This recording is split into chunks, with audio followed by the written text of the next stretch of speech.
My name is David, and I thought I had it figured out. 7 years of marriage to Lena, and we'd settled into something that felt like contentment. Not the wild passion of our early 20s, but something steadier, the kind of love that grows quiet and comfortable. Our house on Maple Street wasn't much to look at from the outside. A modest 2-story colonial with blue shutters and a front porch that sagged slightly on the left side. But Lena had transformed the interior into something you'd see on her Pinterest boards. Mason jar centerpieces, distressed wood furniture, and those little inspirational signs that said things like, "Live, laugh, love," in cursive script. We'd been trying for kids for 3 years now. Not obsessively, but with the quiet hope that comes with each passing month. Lena would get that look in her eyes around her period. Disappointed, but not devastated. We'd agreed we had time. She was 31, I was 33. Tuesday morning started like any other. I kissed Lena goodbye as she left for her job at the elementary school, then settled in for another day of remote work. I'm a software engineer for a mid-sized firm in Cincinnati, which means I spend most of my days in our converted spare bedroom debugging code and attending video calls. That afternoon, I remembered my cousin Jake was coming to visit for the weekend. He'd called a few days earlier. His girlfriend had kicked him out again, and he needed somewhere to crash. If he was going to sleep in our guest bedroom, I needed to make sure it was actually habitable. I climbed the stairs around 3 o'clock, pushing open the door to the room we rarely used. Lena had decorated it in her usual style. Cream-colored walls, a quilt her grandmother had made, and a small wooden nightstand with a lamp that cast warm light. I pulled the vacuum from the hallway closet and plugged it in, running it over the hardwood floors in long, methodical strokes. The familiar hum filled the room as I worked my way around the bed, under the window, behind the nightstand. That's when I saw it. A small glass ashtray, pushed far back behind the nightstand where it would be invisible unless you were looking at just the right angle. 3 cigarette butts lay inside, their filters stained yellow and brown. The smell hit me a second later, stale tobacco mixed with something else. My hand froze on the vacuum handle. Neither Lena nor I smoked. We never had. She was actually militant about it. Refused to eat at restaurants that allowed smoking, made faces when we walked past people with cigarettes. "It's disgusting," she'd say. "I don't understand how anyone can stand the smell." I unplugged the vacuum and crouched down, pulling the ashtray out from behind the nightstand. The cigarettes were American Spirits, the blue package. 2 of the butts had lipstick on them, a shade of red I didn't recognize, darker and more dramatic than anything I'd ever seen Lena wear. The 3rd cigarette was clean, smoked down to the filter by someone who didn't wear makeup. My stomach dropped. I stared at the ashtray, trying to construct some innocent explanation. Maybe Lena had been cleaning for someone else? Maybe Jake had been here earlier than I thought. But even as I ran through the possibilities, I knew they were nonsense. I took a picture of the ashtray with my phone, then another from a different angle. My hands were shaking slightly, but my mind felt strangely clear. I put the ashtray back exactly where I'd found it. The rest of the afternoon passed in a haze. I finished vacuuming, changed the sheets, made sure the room was ready. But every few minutes I found myself back in the doorway, staring at the spot where I'd found the ashtray. Lena came home at 5:30, same as always. Her keys hit the ceramic bowl by the entrance, and she appeared in the kitchen doorway wearing her teaching clothes, a cardigan and slacks that made her look younger than her 31 years. "How was your day?" Lena asked. "Good," I called back, surprised at how normal my voice sounded. "Just getting ready for Jake." She nodded and started pulling ingredients out for dinner. I watched her move around the kitchen, the same routine we'd followed for years, and tried to see something different in her face. Some sign of guilt or deception. But she looked exactly like she always did.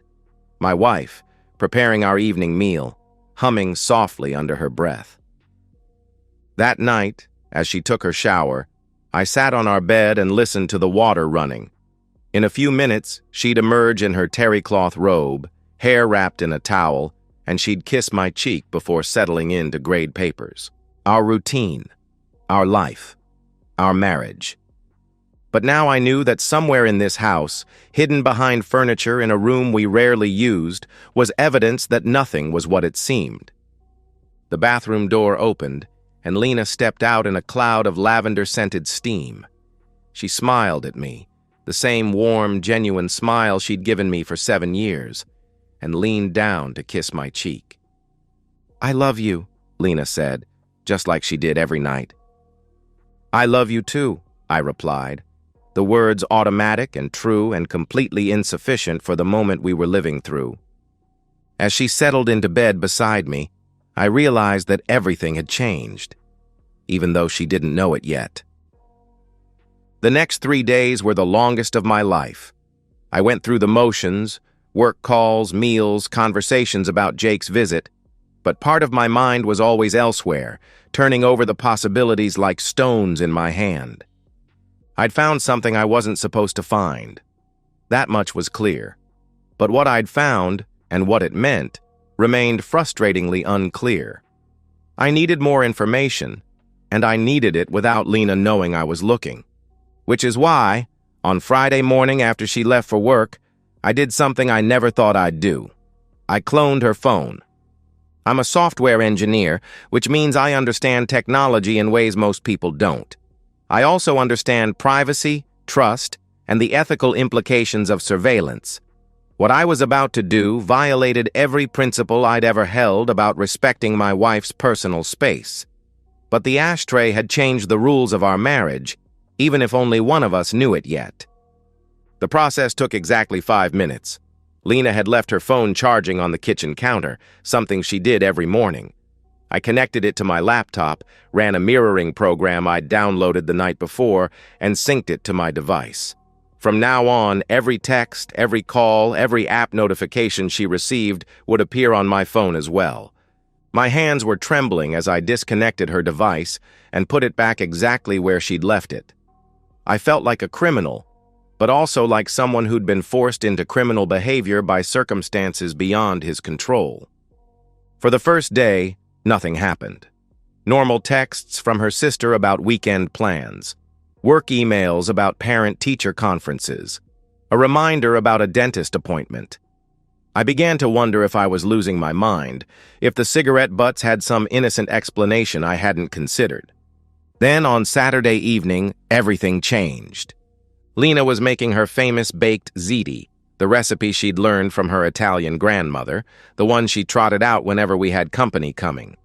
Jake had texted that he'd be arriving around 8, and she wanted everything perfect. She moved around the kitchen with practiced efficiency, browning ground beef and layering noodles while I sat at the breakfast bar with a beer, watching her work. "You're quiet tonight," Lena said, glancing over her shoulder as she stirred the meat sauce. "Just tired. Long week," I replied. Lena nodded sympathetically. "Well, it'll be nice to have Jake here. It's been too long since we've had family visit." My phone buzzed with a text notification. Without thinking, I glanced down, and my world imploded. The message was to Lena from someone listed in her contacts as Greg Turner, gym buddy. "He leaves for his walk at 9:30. Come then." I stared at the screen, reading the words over and over. Greg Turner, our next-door neighbor, the guy who'd helped me fix my lawnmower last spring, the guy whose wife Rachel brought us cookies at Christmas. Lena was laughing at something on the TV behind me, completely unaware that I'd just discovered the mechanism of my own betrayal. She served the ziti onto plates, poured wine, sat down across from me at our small dining table. "This looks amazing," I said, and my voice sounded normal. Somehow. "Thanks, baby." Lena took a sip of wine and smiled. "I'm glad we're doing this. Jake needed a break from his drama." I nodded and took a bite of ziti. It tasted like cardboard. "How's your gym routine going?" "You mentioned you'd been working out with neighbors." "Oh, just trying to stay in shape." Lena waved dismissively. "Nothing too serious." I looked at her across the table. My wife of 7 years, her face lit by the warm glow of our dining room chandelier, making casual conversation about her affair while serving me dinner. The cognitive dissonance was overwhelming. My phone buzzed again. Another message from Greg Turner. Looking forward to it. Bring that thing you wore last time. This time I had to excuse myself to the bathroom. I sat on the toilet seat and stared at my phone, scrolling through their message history. There were dozens of texts going back months. Scheduling, coordination, explicit details about what they'd done and what they planned to do, and all of it timed around my evening walks, the routine I'd maintained religiously for 2 years, the 30-minute circuit through our neighborhood that I took every single night at 9:30. They'd weaponized my own habits against me. When I returned to the dining room, Lena was clearing our plates. "You barely touched your food," Lena said, concerned. "Are you feeling okay?" "Just not that hungry, I guess," I replied. Lena kissed the top of my head as she passed. "Maybe you're coming down with something." At 9:25, I laced up my sneakers just like I had every night for 2 years. Lena was in the living room, curled up on the couch with her laptop, supposedly grading papers. "I'll be back in a bit," I said. "Have a good walk, honey," Lena replied without looking up. I stepped out into the cool evening air, but instead of turning left toward my usual route, I turned right and walked to the corner of our street. From there, I had a clear view of both our house and the Turner's place next door. At 9:34, Greg emerged from his back door and jogged across the lawn to our house. He didn't knock. He had a key. I watched him disappear inside, and something died in my chest. Not love. That would take longer to bleed out. But trust. The assumption that the life I was living was real. I could have gone home then, could have burst through the door and caught them in the act, could have screamed and thrown punches and made a scene that would have felt satisfying for about 30 seconds. Instead, I walked to the Turner's house and knocked on their front door. Rachel answered, wearing yoga pants and an oversized t-shirt. Her blonde hair was pulled back in a messy bun, and she looked tired in the way that mothers of young children always look tired. "Hi," Rachel said, surprised. "Is everything okay?" "You need to come with me," I said quietly. "Now." Something in my voice must have convinced her. She grabbed a jacket from the hook by the door and followed me across the lawn without another word. I've never been a violent person. In high school, I was the kid who mediated fights rather than starting them. In college, I was the designated driver who made sure everyone got home safe. In my marriage, I was the one who suggested counseling whenever we hit rough patches. But as I walked across Greg Turner's lawn with his wife beside me, I felt something cold and calculating settle over my thoughts. Not rage. That would come later. This was something more surgical, more precise. Rachel was talking as we approached my house, asking questions I wasn't really hearing. Something about whether there was an emergency, whether someone was hurt. I could see the confusion in her eyes, but also the growing fear as she processed my silence and the grim set of my jaw. "Listen to me carefully," I said as we reached my front door. "What you're about to see is going to hurt, but you need to see it." Rachel stopped walking. "What are you talking about?" Instead of answering, I put my key in the lock and opened the front door as quietly as possible. The living room was empty, Lena's laptop still open on the coffee table, her wine glass half full. But I could hear sounds from upstairs, voices, movement, the unmistakable rhythm of two people who thought they were alone. Rachel's face went white as the reality hit her. She started to say something, but I held up my hand and motioned for her to follow me up the stairs. The guest bedroom door was wide open. They were on the bed where I'd found the ashtray just 4 days earlier. Greg on top, Lena beneath him, both of them naked and completely absorbed in what they were doing. The same bed where my cousin was supposed to sleep in a few hours. I stepped into the doorway and cleared my throat. The effect was instantaneous. Lena's eyes flew open and locked onto mine, her face cycling through confusion, recognition, and pure terror in the space of a heartbeat. Greg froze for a moment before rolling off her, scrambling for something to cover himself with. "Don't," I said quietly. "Don't say anything. Don't move. Just listen." Rachel pushed past me into the room.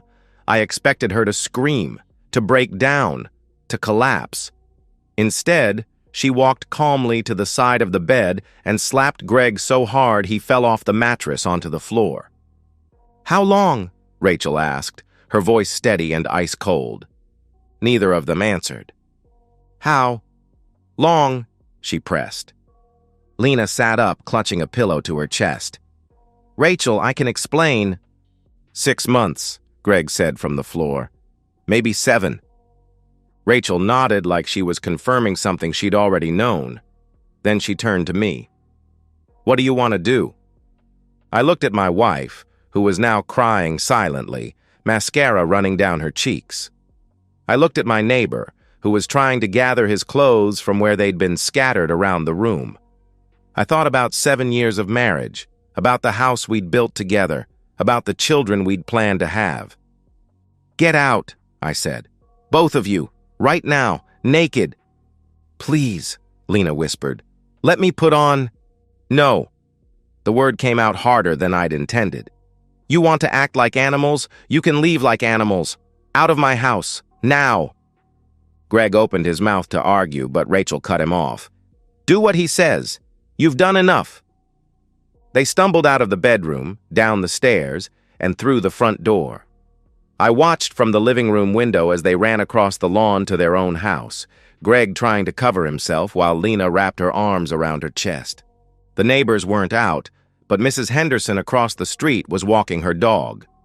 I saw her stop and stare, her mouth falling open as she processed what she was witnessing. By tomorrow, the whole street would know. Rachel sat down heavily on my couch, still staring out the window. "I should have known," Rachel said. "All those evening workouts, all those times he came home smelling like perfume he claimed was from the gym." "I only figured it out 4 days ago," I said. "What gave it away?" she asked. I told her about the ashtray, about the cigarette butts with lipstick. She nodded grimly. "He's been smoking again. I found a pack in his truck last week, but he said he was holding it for a friend." Rachel laughed, but there was no humor in it. "God, we're idiots." "No," I said. "We're not idiots. We're people who trusted our spouses. There's a difference." We sat in silence for a while, two people who'd had their lives detonated in the span of 5 minutes. Outside, the neighborhood was quiet again. Normal, as if nothing had happened. But everything had happened, and there was no going back. Jake arrived an hour later to find me on the front porch with Rachel, both of us drinking beer and staring at the street like we were waiting for something. "This is weird," Jake said, looking between us. "Where's Lena? And why is there women's clothing scattered on the lawn?" I handed him a beer. "It's been an interesting evening."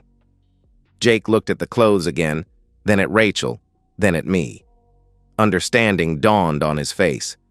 "Oh, shit," Jake said. "Oh, dude. I'm sorry." "Yeah," I said. "Me too." We sat on the porch until nearly midnight, not saying much, just existing in the aftermath of the explosion. Rachel went home eventually, after Greg called to tell her he was staying at his brother's place. That night, I slept alone in my own bed for the first time in 7 years. The house felt different, emptier, but also somehow cleaner, like a fever had broken. Tomorrow, the real work would begin. Monday morning, I called in sick to work and made an appointment with the best divorce attorney in town. Jennifer Walsh had a reputation for being thorough, aggressive, and expensive. She was worth every penny. I brought printouts of every text message, every photo, every piece of digital evidence I'd gathered. I also brought Rachel Turner, who'd decided she was done with Greg's nonsense and wanted to coordinate our legal strategies. Jennifer sat behind her mahogany desk, studying the evidence with the clinical detachment of someone who'd seen it all before. Her gray hair was pulled back in a severe bun, and her reading glasses made her look like a librarian who'd gone to law school for revenge. "This is comprehensive," Jennifer said after 20 minutes of silence. "Almost obsessively so." "I'm a software engineer," I said. "I document everything." "Good. That's going to make this very straightforward." Jennifer set the papers aside and looked at both of us. "In Ohio, we have no-fault divorce, which means adultery doesn't technically matter for the dissolution itself, but it matters enormously for asset division, spousal support, and custody arrangements." Rachel leaned forward. "We have 2 kids, 8 and 10. Then this evidence is going to be devastating for your husband. Courts don't look kindly on parents who prioritize affairs over family stability." Jennifer turned to me. "Any children?" "Number. But we own the house together, have joint bank accounts, retirement funds. All of which will be much easier to divide in your favor given this documentation." Jennifer tapped the printouts. "Your wife won't have much leverage to negotiate. Neither will Mr. Turner." The legal process moved faster than I'd expected. Jennifer was right. Neither Lena nor Greg had the guts to fight it. When confronted with the evidence, their attorneys advised them to settle quickly and quietly. Lena signed over her half of the house without argument. She kept her car and her personal belongings, but everything else, the retirement accounts, the savings, the furniture she'd so carefully chosen, stayed with me. She moved in with her sister in Columbus, taking a teaching job at a school district an hour away. Greg's situation was worse. Rachel got primary custody of their kids, the house, and most of their assets. The family court judge was particularly unsympathetic to Greg's explanations about needing space and feeling unfulfilled in his marriage. He lost his shared custody arrangement and was relegated to supervised visits every other weekend. The whole process took 3 months, fast, clean, and undeniable. During those 3 months, Rachel and I found ourselves spending more time together. Not romantically, we were both too raw for that, but as 2 people who'd survived the same shipwreck and understood what the other was going through. She'd come over in the evenings after her kids were asleep, and we'd sit on my back deck drinking beer and talking about everything except our ex-spouses. She told me about her job as a physical therapist, about the satisfaction of helping people recover from injuries and trauma. I told her about my work, about the clean logic of code, and the way problems always had solutions if you were patient enough to find them. "You're not what I expected," Rachel said one night in late August. We were watching fireflies blink on and off in my backyard. "What did you expected?" I asked. "Someone angrier, more bitter." Rachel took a sip of her beer. "If I'd found evidence of Greg's affair the way you found Lena's, I would have burned his clothes and keyed his truck." "I thought about it," I admitted. "But anger is just another kind of trap. It keeps you focused on them instead of figuring out what you actually want." "And what do you want?" she asked. I considered the question. 6 months ago, I would have said I wanted my marriage back, wanted the future Lena and I had planned. But that future had been built on a foundation of lies. "I want to be with someone who chooses to be honest," I said finally. "Someone who doesn't make me wonder what they're hiding." Rachel nodded. "That sounds nice. Simple." "Simple doesn't mean easy," I replied. "No," Rachel agreed, "but it's a start." The divorce was finalized on a Tuesday in September. I signed the papers in Jennifer's office, officially ending 7 years of marriage with a few strokes of a pen. There was no ceremony, no witnesses except the attorney and her paralegal. That evening, Rachel came over with a bottle of wine and Chinese takeout. "How do you feel?" Rachel asked as we sat at my kitchen table. "Free," I said, and realized I meant it. For the first time in months, I feel free. Rachel raised her wine glass. "To freedom and to honest ground." I clinked my glass against hers. "To honest ground." 6 months later, Rachel and I are sitting on the same back deck where we spent so many evenings talking through our respective divorces. But tonight feels different, lighter somehow. Her kids are at Greg's for one of his supervised visits. My cousin Jake is inside, making what he calls his world-famous grilled cheese sandwiches. "I got a job offer," Rachel says, swirling her wine in its glass. "Yeah? Where?" I asked. "Cincinnati Children's Hospital, head of pediatric physical therapy." I set down my beer. "That's huge. Congratulations." "It's also an hour away, every day." "But it's what you want?" I asked. Rachel nods. "It's what I want. I'm just nervous about uprooting the kids again." "They'll adjust," I say. "Kids are more resilient than we think." "What about us?" Rachel asks quietly. It's the question we've been dancing around for months. We're not rushing anything. We're both too damaged for that kind of recklessness. But there's something building between us. "I don't know," I say honestly. "But I know I don't want to lose what we have." "Which is what exactly?" she asked. I think about it. Trust, honesty, the feeling that I don't have to wonder what you're really thinking or where you really are. Rachel nods. "I've never had that before. Not really." The sliding door opens and Jake appears with grilled cheese sandwiches. Did someone order room service? After he goes back inside, Rachel and I eat in comfortable silence. The September air carries the first hint of autumn coolness. "I keep waiting for the other shoe to drop," Rachel says eventually. "For you to turn out to be hiding something, or for me to discover I'm not as healed as I think I am." "Maybe that's normal," I say. "Maybe trust is something you have to build piece by piece." "Is that what we're doing? Building trust?" she asked. "I think so, along with everything else," I replied. Rachel reaches over and takes my hand. Her fingers are warm and slightly rough from her work, and they fit against mine naturally. "If I take the job," Rachel says, "would you consider moving closer to the city?" I think about my house on Maple Street, about the guest bedroom where I found the ashtray, about the neighbors who still whisper when I walk by, about the life I built with Lena and how little of it actually feels like mine anymore. "Yeah," I say, "I think I would." Later, as I walk her to her car, she stops and looks back at my house. "Do you ever miss it?" Rachel asks. "The way things were before?" I consider the question. "I miss the feeling of certainty, but I don't miss the life itself. Not anymore." "Because it wasn't real?" she asked. "Because it wasn't chosen. Not by both of us," I replied. Rachel nods, understanding.